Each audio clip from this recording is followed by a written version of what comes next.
எனக்கு அன்பானவர்களே, ஆண்டவராகிய இயேசுவின் நாமத்தில் உங்களை வாழ்த்துகிறேன். இந்த உபவாச நாட்களிலே இது புதுப்பிக்கிற நேரமாக இருக்கிறது. ஒரு புது வருஷத்துக்குள்ளார நம்ம நுழைஞ்சிருக்கிறோம். நம்மை நாம் ஆயத்தப்படுத்தி கொள்வது அவசியம். கர்த்தர் வாக்குத்தத்தம் கொடுத்துருக்கிறாரு, நன்மை உண்டாகும்னு சொல்லிட்டு, நன்மை வரும்னு சொல்லிட்டு. ஆனால் நாம் தேவனோடு பழகி அவரோடு சமாதானமாக இருக்கும். அப்படின்னா ஒருத்தவங்களோடு நம்ம பழக ஆரம்பிக்கும் பொழுது அவர்களுடைய அவங்க ஒரு பெரியவங்க, அவங்க முக்கியமானவங்க அப்படின்னும்போது அவங்களுடைய விருப்பு வெறுப்புகளை அறிந்து தான் நாம் காரியங்களை செய்கிறோம். ஸோ அதுக்கு ஏற்றார் மாதிரி நம்மை நாம் மாற்றிக்கொள்கிறோம். அவர்களுக்கு பிரியம் உண்டாகும்படியாக வீட்டுக்கு விருந்தாளிங்க வர்றாங்கன்னா அவங்களுக்கு எப்படி சமைக்கணும்னு சொல்லிட்டு கேட்டு நம்ம அது மாதிரி சமைக்கிறோம். அது மாதிரி தேவன் எதிர்பார்க்கிற வண்ணமாக ஒரு காரியங்களை நாம் எந்த அளவிற்கு இந்த வருஷத்தின் ஆரம்பத்திலேயே நம்ம செய்து கொள்ளுகிறோமோ அது நமக்கு இந்த நன்மைகளை கர்த்தர் கொண்டு வரும்போது பெற்றுக்கொள்ள உதவியாக இருக்கிறது. இந்த நாளிலே வேதத்தில் நாம் எப்படி தேவனோடு பழகினவர்களில் ஒரு குறிப்பிட்ட குடும்பத்தை குறித்து நம்ம பார்க்க போகிறோம். அது அன்னாளின் குடும்பம். பழைய ஏற்பாட்டில் அன்னாளின் குடும்பம். இஸ்ரவேல் ஜனங்கள் கானானை சுதந்திரித்த பிறகு அவங்களுக்கு ஆசீர்வாதமும் கிடைச்சிச்சு. அப்போ தேவனை அவர்கள் சேவிப்பேன் என்று சொல்லி ஒரு தீர்மானம் எடுக்கிறார்கள். யோசுவா சொல்கிறார் இல்லையா, 24:15 நானும் என் வீட்டாருமோ வென்றால் கர்த்தரையே சேவிப்போம். அப்போ அந்த நேரத்தில் மற்ற இஸ்ரவேல் ஜனங்கள் எல்லாரும் கூட நாங்களும் ஆண்டவரை தான் சேவிப்போம், நாங்கள் உண்மையாக இருப்போம் அப்படின்னு சொல்கிறாங்க. ஆனால் அதற்கு பின்னாடி நடந்த காரியங்கள், சில காலங்கள் சென்ற பொழுது யோசுவா அந்த தலைமுறையில் இருந்த தேவனை அறிந்தவர்கள் மரித்து போகிறாங்க. ஒரு வசனத்தை வாசிப்போம். நியாயாதிபதிகள் 2:10. அக்காலத்தில் இருந்த அந்த சந்ததியார் எல்லாரும் தங்கள் பிதாக்களுடன் சேர்க்கப்பட்ட பின்பு கர்த்தரையும் அவர் இஸ்ரவேலுக்காக செய்த கிரியையையும் அறியாத வேறொரு சந்ததி அவர்களுக்கு பின் எழும்பிற்று. இப்போ நம்ம வாசித்த இந்த வசனத்தில் அந்த சந்ததி கடந்து போன பிறகு தேவனை அறியாத, அதாவது தேவனோடு உறவு இல்லாத, தேவனோடு பழகாத ஒரு சந்ததி தேசத்தில் எழும்பிற்று. இது எப்படி இருக்கு பாருங்க. அதாவது அந்த பெற்றோர்களெல்லாம் ஆண்டவரை அறிந்தவர்களாக இருக்கிறார்கள். ஆனால் பிள்ளைகள் பார்க்கும் பொழுது தேவனுடைய மகிமையை அறியாதவர்களாக இந்த சந்ததி போயிடுது. நியாயாதிபதிகளின் புஸ்தகத்தை நீங்கள் வாசித்து பார்ப்பீங்கன்னா வேதத்திலேயே சோகமான புத்தகங்களிலே நியாயாதிபதி புத்தகம் மிகவும் முக்கியமானது. ஏன்னா இப்படியெல்லாம் கூட தேவனோடு ஒரு காலத்தில் இருந்தவங்க இவ்வளோ பின்னடைந்து போவாங்களா அப்படின்றதுக்கு, எவ்வளவு பின்னடைய முடியும், பின்னடைவு பெற முடியும் என்பதை நியாயாதிபதிகள் வாசிக்கும்போது ஒரு எச்சரிப்பாக இருக்கிறது. அதனால் நியாயாதிபதி புஸ்தகத்தை நம்ம வாசித்து பார்ப்பது நல்லது. அது மூலமாக அது ஒரு அலர்ட் கொடுக்குற மாதிரி நம்மை நாம் சீர்படுத்தி கொள்வதுக்கு ரொம்ப யூஸ்ஃபுல்லாக இருக்கும். அப்போ தேவனை அறியாத ஒரு சந்ததி பிறக்கிறது. அப்போ அவர்கள் மிகவும் பரிதாபமான ஒரு வாழ்க்கையை வாழ்ந்து பல முறை அடிமைத்தனத்தின் மேலே அடிமைத்தனம் அப்படியெல்லாம் போகிறாங்க. அவைகளின் மத்தியில் தான் கர்த்தர் சிம்சோன், பாராக், எப்தா, இன்னும் தெபோராள் போன்ற நியாயாதிபதிகளை எல்லாம் எழுப்பி கர்த்தர் பெரிய காரியங்களை செய்கிறார். அப்போ பெற்றோர்கள் நல்ல ஆண்டவரோட பழக்கத்தில் இருக்கிறாங்க, உறவில். பிள்ளைகளுடைய சந்ததி இப்படி விலகி போயிடுது. இப்போ எங்கே ப்ராப்ளம் நடந்திருக்கோன்னு நினைக்கிறீங்க? அந்த பெற்றோர்கள் பிள்ளைகளுக்கு அவர்கள் தேவனை குறித்து அறிவிப்பதில் ஒரு இடைவெளி விட்டுட்டாங்க. இங்கே தான் நம்ம ஜாக்கிரதையாக இருக்கணும். நாம் ஆண்டவரோட ஐக்கியப்படுவது ரொம்ப முக்கியம். அதே போல் நம்முடைய பிள்ளைகளையும் அந்த ஐக்கியத்தின் பாதையில், தேவனோடு பழகுகிற அந்த பாதையில் நடத்துவது முக்கியமானதாக இருக்கிறது. பொதுவாகவே உலகத்தில் எந்த அப்பா அம்மாவும் என்ன விரும்புகிறாங்க? படிக்காத நிலையில் இருக்கிற ஒரு பெற்றோர் ஒரு நாள் ஒரு ஸ்கூலினுடைய பல ஸ்கூல்களினுடைய தலைவர் ஒருத்தர் சொல்லிகிட்டு இருந்தார். என்ன சொன்னார்னா, அவர் பிரின்சிபலாக இருந்தப்போ ஒரு நாள் அவரை சந்திக்கிறதுக்கு ஒரு குடும்பம் வந்தாங்களாம், விவசாய குடும்பம். அப்போ அவர் விவசாயி, பெரிய நிலப்புலம் எல்லாம் இருக்குது, ஆனால் படிக்கலை.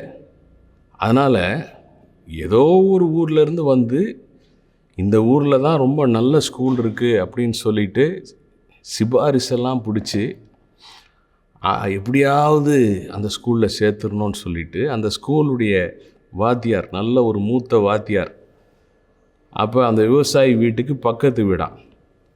அப்போ அந்த வாத்தியாருக்கு தினைக்கும் அவங்க நிலத்தில் விளைஞ்ச காய்கறி எல்லாம் தினைக்கும் கொடுத்து விடுவாராம். அவரை ஃப்ரெண்டு பிடிச்சி அந்த வாத்தியார் வந்து இந்த ஸ்கூலுடைய பிரின்சிபல், ஒரு ஃபாதர், அவரிடத்தில் ரெக்கமெண்டேஷன் பண்ணி அந்த பையனை சேர்த்து விட்டதை பாருங்கள். நான் கஷ்டப்பட்டாலும் என் பிள்ளைங்க நல்லா இருக்கணும், நான் படிக்காமல் இருந்திருந்தாலும் என் பிள்ளைங்க நல்லா படிக்கணும், அது நல்ல ஸ்கூலு, நல்ல டியூஷனு, நல்ல துணிமணி, எல்லாமே இதெல்லாம் செய்கிற காரியங்கள் மிகவும் நல்லது. ஆனால் இதெல்லாம் செய்யும்போது இதை விட ரொம்ப முக்கியமானது என்னென்னா, நம்ம எதில் குறை வச்சிடக்கூடாதுன்னா, நான் என் தேவனை அறிந்ததை விட என் பிள்ளைகள் அதிகமாய் தேவனை அறிந்து கொள்ளணும். இதை நாம் யோசித்து பார்க்கணும். இதில் நம்ம குறை விட்டு விடக்கூடாது. நான் கர்த்தரோடு பழகினதை விட என்னுடைய பிள்ளைகள் கர்த்தரோடு அதிகமாய் பழக வேண்டும். இது ஒரு பெற்றோர் பிள்ளைகள் ஸ்தானத்தில் இருக்கும்போதும் நாம் யோசிக்க வேண்டும்.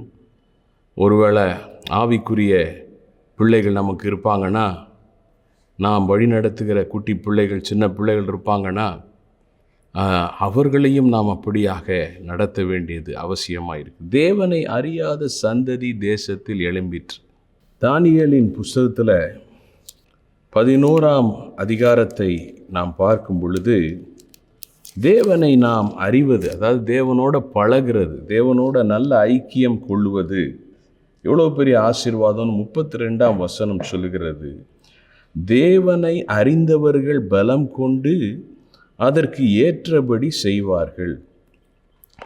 தேவனை அறிந்தவர்கள் கடைசி காலத்தில் எப்படி இருப்பாங்களா? அந்த கடைசி காலத்தை பற்றி சொல்லுது.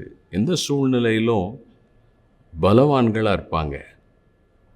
அவர்கள் அதற்கு ஏற்றபடி செய்வார்கள்னா கர்த்தருக்காக பெரிய வெற்றிகளை எடுப்பார்கள். நல்ல சாட்சிகளாக இருப்பாங்க. அவங்க குடும்ப சாட்சி, அவங்க வாழ்க்கை சாட்சியாக இருக்கும், கர்த்தருக்கு மகிமையாக இருக்கும். அப்படி தானே இருக்கணும் நம்முடைய பிள்ளைகள். பிள்ளையுடைய வாழ்க்கை அப்படி இருக்கணும்னா தேவனோடு பழகுகிற ஒரு சந்ததியாக அவர்கள் இருக்க வேண்டியது அவசியம். சிறு பிள்ளைகளிலிருந்தே நாம் அப்படியாக அவர்களை உருவாக்கணும். வாலிப பிள்ளைகளாக இருக்கிறவர்களையும் அப்படியாக நாம் வழி நடத்தணும். இந்த செய்தியை கேட்குற யாராக இருந்தாலும் இந்த மாதிரியான ஒரு வாழ்க்கையில் அந்த தேவனோடு பழக வேண்டும். தேவனை அறிந்த ஒரு சந்ததியாக எங்கள் சந்ததி தேவனோடு ஐக்கியமுள்ள உறவுள்ள ஒரு சந்ததியாக இருக்கணும்.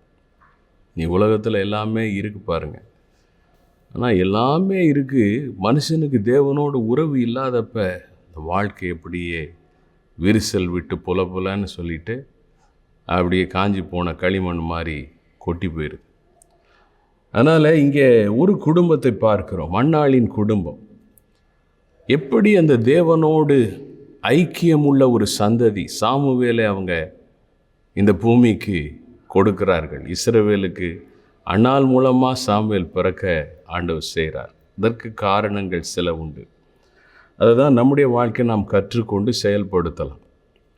அதை செயல்படுத்தும் பொழுது நிச்சயமாக தேவனை அறிந்த, தேவனோடு பழகுகிற ஒரு சந்ததியாக நம்முடைய சந்ததி இருக்க முடியும்.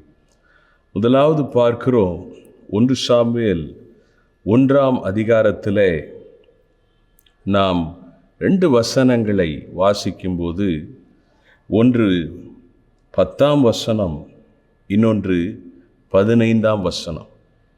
இந்த 10ஆம் வசனத்தை வாசிக்க கேட்போம். அவள் போய் மனம் கசந்து மிகவும் அழுது கர்த்தரை நோக்கி விண்ணப்பம் பண்ணி. நாம் வாசித்த வசனத்தில் அன்னாள் தேவனுக்கு முன்பாக தன்னுடைய மனவேதனையோட ஜெபிக்கிறதை நாம் பார்க்கிறோம். கண்ணீரோட ஜெபிக்கிறாங்க. ஏன்னா அன்னாளுக்கு குழந்தை இல்லை. பெனினாள் இவளை பரியாசம் பண்ணி விசனப்படுத்துகிறா. ஒவ்வொரு நாளும் கண்ணீரோட ஜெபிக்கிறாங்க, பாரத்தோடு ஆண்டவர்கிட்ட ஜெபிக்கிறாங்க. ஆண்டவரே அப்படின்னு சொல்லிட்டு ஜெபிக்கிறாங்க. 15ஆம் வசனத்தில் நம்ம பார்க்கும் பொழுது அங்கே ஏலி கூட என்ன நினச்சிக்கிறாரு, ஆசாரியன் சொந்தம்மா குடிச்சிட்டு வந்து இப்படி ஏதோ பண்ணிகிட்ருக்கு, முனவிகிட்ருக்குன்னு. அப்போ இவங்க சொல்கிறாங்க, இல்லை, மனக்லேசம் உள்ள ஸ்திரீ, என் ஆத்துமாவை தேவனிடத்தில் ஊற்றி விட்டேன் அப்படின்னு மனதை ஊற்றி ஜெபிக்கிறாங்க, பாரத்தோடு ஜெபிக்கிறாங்க, கண்ணீரோடு ஜெபிக்கிறாங்க. என்ன ஜெபிக்கிறாங்க? எனக்கு குழந்தை வேணும் அப்படியே ஜெபிக்கிறாங்க? இல்லை, அவங்க சொல்கிற காரியம், ஆண்டவரே நீங்கள் என்னை நினைவு கூர்ந்து 11ஆம் வசனத்தை பிறகு வாசிச்சு பாருங்க. என் சிறுமையை பாருங்க ஆண்டவரே, என்னை நினைவு கூறுங்க ஆண்டவரே, எனக்கு ஒரு ஆண்மகனை தாங்க, அவனை உமக்கே நான் தருவேன், சவன் கத்தி அவன் தலை மேலே படுவதில்லை அப்படின்னு சொல்லிட்டு அவனை ஒரு நசரேயனாக உமக்காக நான் ஒப்பு கொடுத்துருவேன். எப்படியெல்லாம் ஜெபிச்சிருக்காங்க பாரு. குழந்தை இல்லை, எனக்கு குழந்தை கொடுங்க, நான் நல்லா இருக்கணும் நல்லா இருக்கணும் அப்படின்னு சொல்லி ஜெபம் பண்ணியிருக்கலாம். எந்த ஒரு தாயும் அப்படி ஜெபித்திருப்பாள். ஆனால் அன்னாளுடைய ஜெபம், ஆண்டவரே எனக்கு ஒரு பிள்ளையை கொடுங்க, என் சந்ததியை நான் உமக்காக கொடுக்குறேன், என் சந்ததியை உமக்கு ஒரு நசரேயனாக விட்டு கொடுக்குறேன். நசரேயன்னா ஆண்டவருக்குன்னு சொல்லிட்டு திராட்சரசம் குடிக்காமல், மதுபானம் அருந்தாமல், அந்த மயிரை கத்தரிக்காமல், மரித்தவர்கள் இருக்கிற இடங்களுக்கு போகாமல் ஆண்டவருக்காக ஊழியம் செய்கிற ஒரு மனிதன், அதான் நசரேயன். அப்போ அவங்களுடைய வாஞ்சை எப்படி இருந்துச்சு பாருங்கள். இதுக்காக எப்படி ஜெபம் பண்ணுறாங்க, எனக்கு ஒரு குழந்தை கொடுங்கன்னு அழுது ஜெபம் பண்ணலை. ஆண்டவரே எனக்கு ஒரு சந்ததி இருந்தால் அந்த சந்ததியை உமக்காக நான் கொடுப்பேன், உமக்காக கொடுக்கறதுக்கு எனக்கு ஒரு சந்ததியை கொடுங்க ஆண்டவரே, உமக்காக ஊழியத்துக்கு கொடுக்கறதுக்கு, உமக்காக ஆண்டவரே பயன்படுவதற்கு ஒரு பாத்திரமாக சந்ததியை கொடுங்க. என்ன ஒரு அருமையான ஜெபம். இன்றைக்கி நாம் பிள்ளைகளுக்காக ஜெபிக்க வேண்டிய ஜெபம் தான். ஆண்டவரே என் பிள்ளைகள் ஆண்டவர் உமக்காக வாழ, உமக்காக ஜீவிக்க, உம்மோடு நெருங்கி இருக்க, ஆண்டவரே உம்மோடு ஐக்கியம் உள்ளவர்களாக இருக்க நீங்கள் கிருபை தாரும். என் பிள்ளைகள் உம்மோட நடக்கணும் ஆண்டவரே, உம்மை அறியணும் ஆண்டவரே, உம்மோட உறவு வைக்க வேண்டும் ஆண்டவரே. உலகத்தோடு என் பிள்ளைகள் போய்விடக்கூடாது ஆண்டவரே, என் பிள்ளைகள் உமக்கு சாட்சியாக இருக்க வேண்டும். இப்படின்னு ஒரு பாரத்தோடு நம்ம அனுதினமும் உத்தமமாய் ஜெபிக்கிறவர்களாய் நாம் இருக்க வேண்டும். இது மிகவும் மிக அவசியம். ஏன்னா அந்த உலகத்தில் பாருங்கள், இன்றைக்கி எங்கே பார்த்தாலும் ரொம்ப பயங்கரமான நெகட்டிவ் காரியங்கள் சின்ன சின்ன வயசுலேயே தவறி போகிறதை பார்க்கிறோம். பிள்ளைகள் தவறி, வாலிப பிள்ளைகள், ஸ்கூல் படிக்கிற பிள்ளைகள்லாம் அநேக காரியங்களில் தவறி போய் விடுகிறார்கள். ராங் ஃப்ரெண்ட்ஷிப் கெட்ட பழக்கங்கள் வந்துடுது, கெட்ட காரியங்களுக்கு அடிக்ஷன் ஆயிடுறாங்க. சின்ன வயசுலேயே ட்ராக் மாறி போயிடுறாங்க. நம்ம ஜெபிக்கிறது அவசியம். முதலாவது நம்ம இப்படிப்பட்ட தேவனை அறிந்த சந்ததினா நம்ம ஜெபிக்க வேண்டியது அவசியமாக இருக்கிறது. இரண்டாவதாக நாம் பார்க்கும் பொழுது, கர்த்தர் அந்த அன்னாளுடைய ஜெபத்திற்கு பதில் கொடுத்த பொழுது அன்னாள் செய்த காரியம் என்னென்று பார்க்கும் பொழுது, அந்த குழந்தையை கொண்டு அவள் தேவனுக்கு அந்த குழந்தையை விட்டு கொடுக்கிறத பார்க்குறோம். வாசிக்கலாம். 1 சாமுவேல் 1 அதிகாரம் 27, 28. இந்த பிள்ளைக்காக விண்ணப்பம் பண்ணினேன். நான் கர்த்தரிடத்தில் கேட்ட என் விண்ணப்பத்தின்படி எனக்கு கட்டளையிட்டார். ஆகையால் அவன் கர்த்தருக்கு என்று கேட்கப்பட்டபடியினால் அவன் உயிரோடு இருக்கும் சகல நாளும் அவனை கர்த்தருக்கே ஒப்புக் கொடுக்கிறேன் என்றாள். அவன் அங்கே கர்த்தரை பணிந்து கொண்டான். இந்த 2 வசனங்களையும் நம்ம பார்க்கும்போது சாமுவேல் முதல் பிள்ளையாக பிறக்கிறாரு.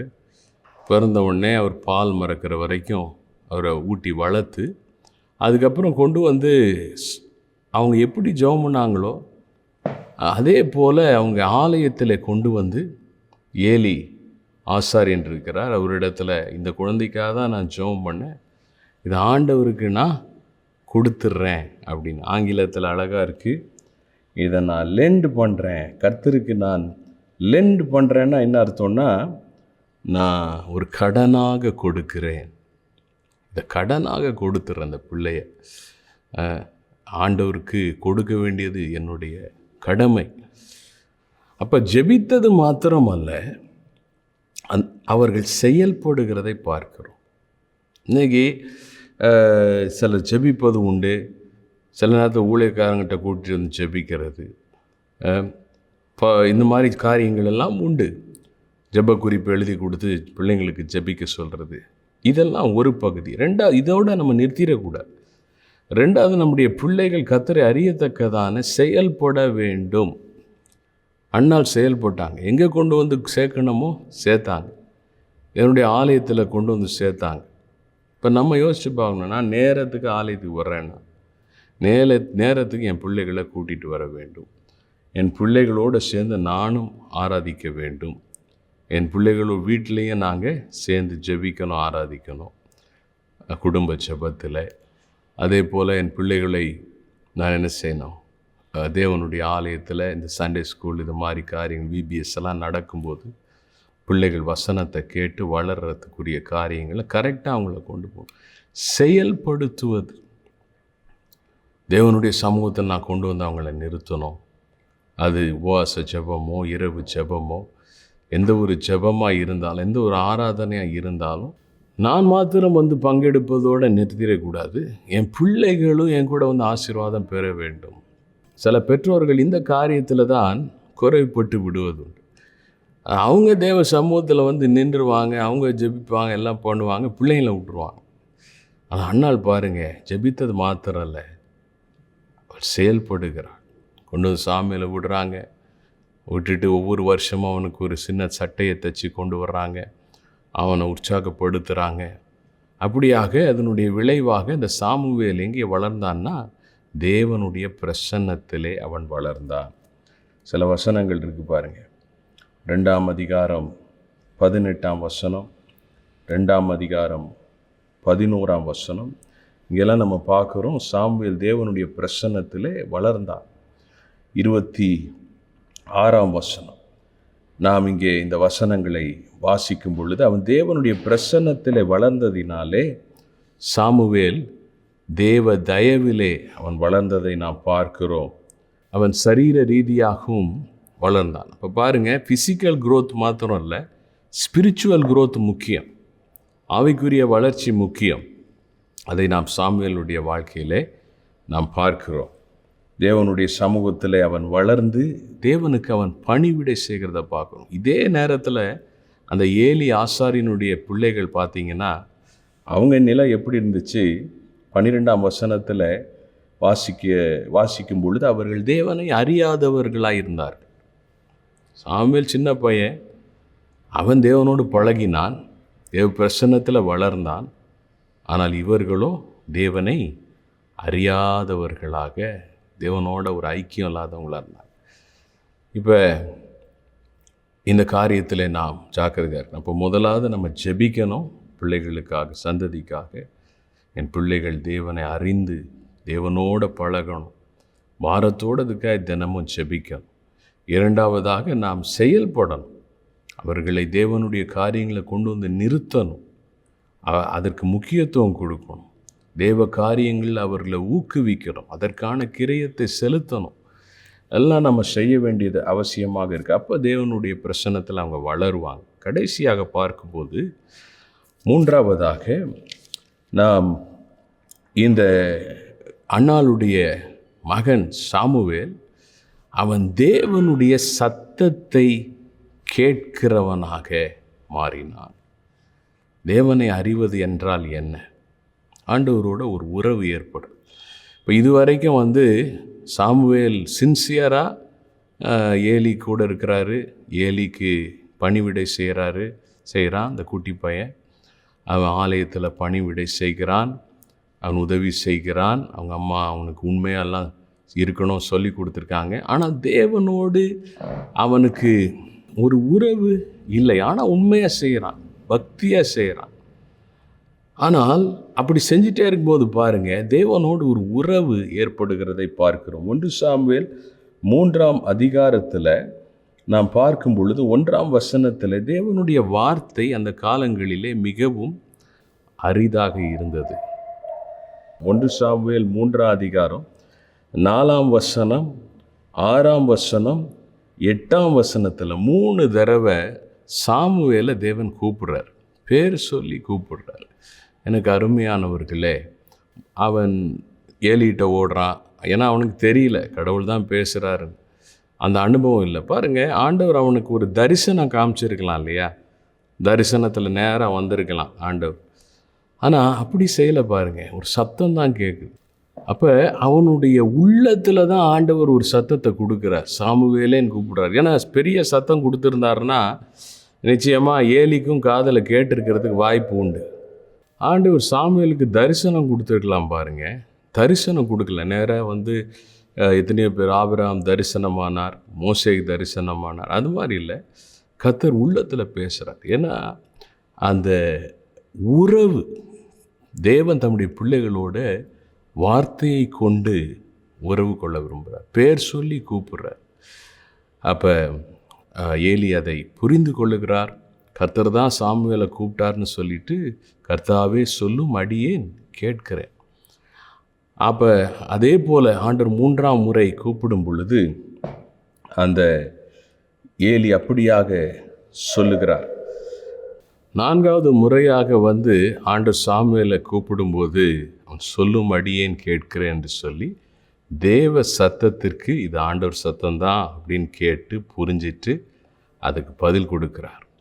அப்புறம் ஆண்டவரோடு பேசுகிறார். நல்ல ஒரு ஐக்கியம் உண்டாகிறது. அந்த 1 சாமுவேல் 3ஆம் அதிகாரத்தில் பிந்தைய வசனங்களில் 19லேருந்து 21 வரைக்கும் வாசிக்கும்போது, சாமுவேல் வளர்ந்தான், கர்த்தர் அவனோடு இருந்தார். இப்போ பாருங்கள், ஒரு ஐக்கியம் வந்துட்டதுனால ஆண்டவரோட ஒரு பழக்கம் அந்த பிள்ளைக்கு வளர வளர வந்துருச்சு. கர்த்தர் அவன் கூட இருக்கிறத நம்ம பார்க்கணும். அது வரைக்கும் சாமுவேல் தேவ சமூகத்தில் இருந்தான். ஆனால் இப்போ கர்த்தர் அவன் போகிற இடத்துலலாம் அவனோடு இருந்தார்.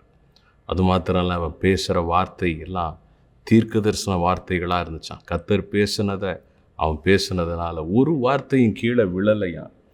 21ஆம் வசனத்தில் அந்த தேவன் தம்முடைய வசனத்தை கொண்டு சாமுவேலுக்கு தம்மை வெளிப்படுத்தார். அதனால் இந்த 3 காரியங்களை நாம் பார்க்கிறோம்.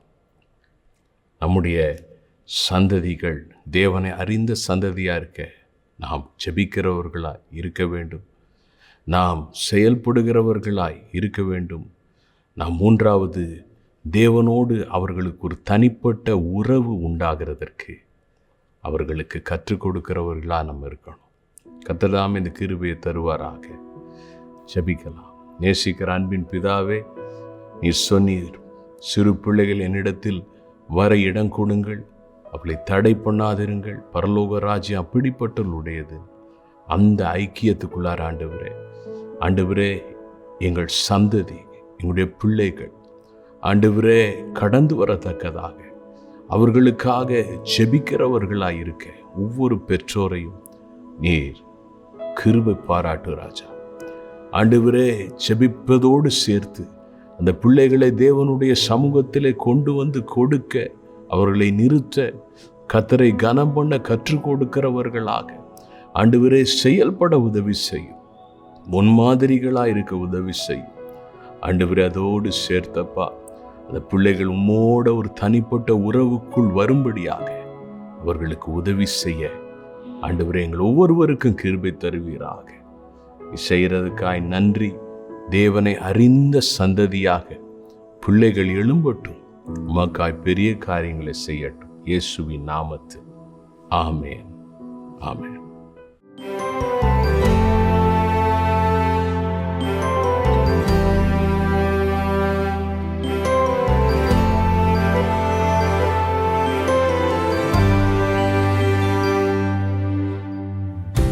உயிர் தந்து மீட்டு கொண்டீ, உயிர் தெழுந்து வாழ வைத்தீர். உடனிருந்து நீங்கா நிழலே என் இயேசுவே. உயிரே உயிரே உயிரே உயிரே உயிரே உயிரே. உயிர் தந்து மீட்டு கொண்டீர், உயிர் தெழுந்து வாழ வைத்தீர். உடனிருந்து நீங்கா நிழலே என் இயேசுவே. உயிரே உயிரே உயிரே உயிரே உயிரே உயிரே.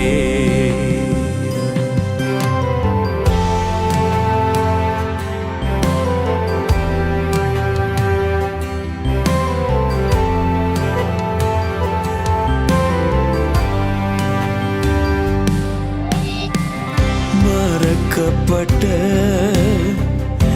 என்னை நினைத்து மறுவாழ்வு தந்தீரே. மறக்கப்பட்ட என்னை நினைத்து மறுவாழ்வு தந்தீரே. உம்மை நினைத்து என்னை கொடுத்தே, உடல் நான் உயிர் நீரே. உம்மை நினைத்து என்னை கொடுத்தே, உடல் நான் உயிர் நீரே. உயிர் தந்து மீட்டு கொண்டீர், உயிர் தெழுந்து வாழ வைத்தீர். உடனிருந்து நீங்கா நிழலே என் இயேசுவே. உயிரே உயிரே உயிரே உயிரே உயிரே உயிரே.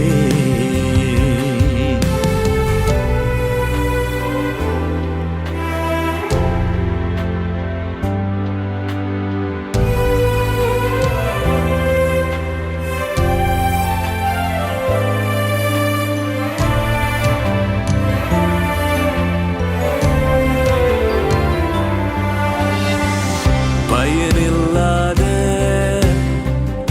என்னை எடுத்து குயவனே நீர் வனைந்தீரே. பயனில்லாத என்னை எடுத்து குயவனே நீர் வனைந்தீரே. பயன்படுத்தும் உம் கரத்தில் பலரும் உம்மை அறிய. இயேசுவே, பயன்படுத்தும் உம் கரத்தில் பலரும் உம்மை அறிய. உயிர் தந்து மீட்டு கொண்டீர், உயிர் தெழுந்து வாழ வைத்தீர். உடனிருந்து நீங்கா நிழலே என் இயேசுவே.